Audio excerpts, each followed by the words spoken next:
সামনে তো পরীক্ষা, কিছুই করলাম না। এখন কি যে করি, তাই জুনাইদের কাছ থেকে কিছু পরামর্শ নিয়ে আসি।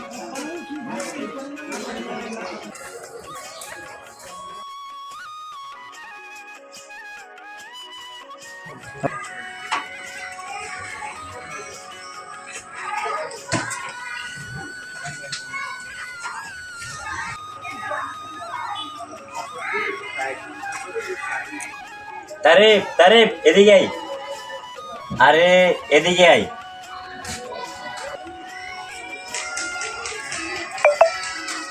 কিরে কি খবর তোর? ভালো না রে, কেন? একটু ঝামেলায় আছি। কি বলিস? তোর আবার কিসের ঝামেলা? আর একটু সামনে আয়, তোকে বলি। সামনে আসতে হবে কেন? এখানেই বল। না, একটু সামনে আয়। ঠিক আছে আসছি। চাচা, দুটা চকলেট দেন তো।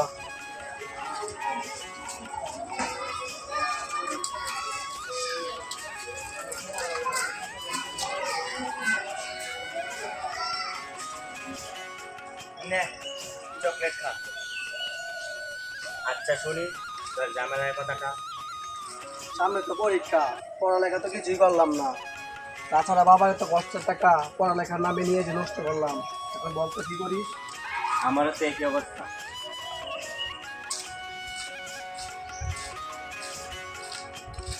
আচ্ছা বলতো এখন কি করি? ধারা ভাবতেছি।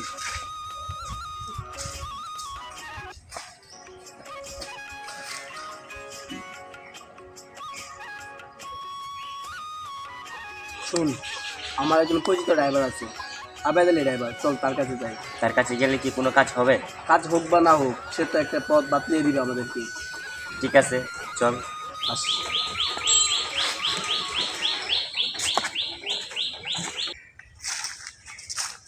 ধারা, তার কাছে গেলে তো টাকার দরকার, কথাটা তো ঠিক বলছিস।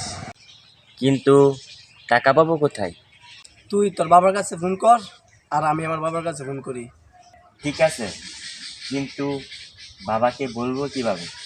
কেন বলবি? সামনে পরীক্ষা, এখন অনেক টাকার দরকার। দেখি বলে পাই কিনা। আচ্ছা, টাকা নিয়ে বিকালে লেগে চলে আসিস। ঠিক আছে চল। আচ্ছা চল।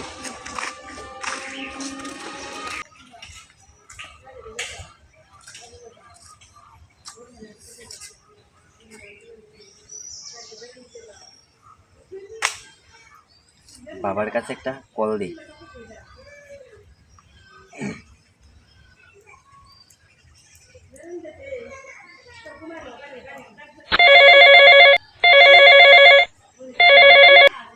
আসসালামু আলাইকুম বাবা, কেমন আছেন?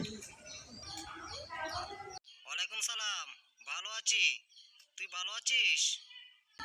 হ্যাঁ বাবা ভালো আছি, আপনি কেমন আছেন? ভালো। তো কি করছিস? বাবা বসে আছি।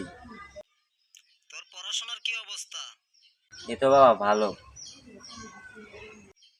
হুম, কিছু বলবি? হ্যাঁ বাবা, বাবা জানো তো আমার সামনে পরীক্ষা, অনেক টাকা দরকার। তোর কত টাকা লাগবে? এই 1,50,000 হলেই চলবে। এই মুহূর্তে এত টাকা কিভাবে ব্যবস্থা করা হবে? যদি এত টাকা দিতে হয় তাহলে তো পশ্চিমের জমিটা কর্তন দিয়ে দিতে হবে। কিন্তু বাবা জমিটা কর্তন না দিলে হয় না। না দিলে হবে কিভাবে?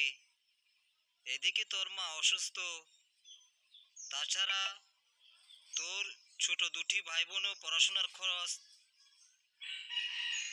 তোরও লাগবে 1,50,000-এর মতো। এতগুলো টাকা ব্যবস্থা করতে হলে তো অবশ্যই জমিটা কর্তন দিতে হবে, তাই না? কিন্তু বাবা। তুই কোনো চিন্তা করিস না, আমি সময় মতো টাকা পাঠিয়ে দিব। ঠিক আছে? ঠিক আছে বাবা। আজ তাহলে রাখি রে, পরে কথা হবে। তোর মাকে নিয়ে ডাক্তারের কাছে চলে যাব। আচ্ছা বাবা, নিজের খেয়াল রাখো। ওকে, ঠিক আছে, খোদা হাফেজ, ভালো থাকিস। আচ্ছা বাবা।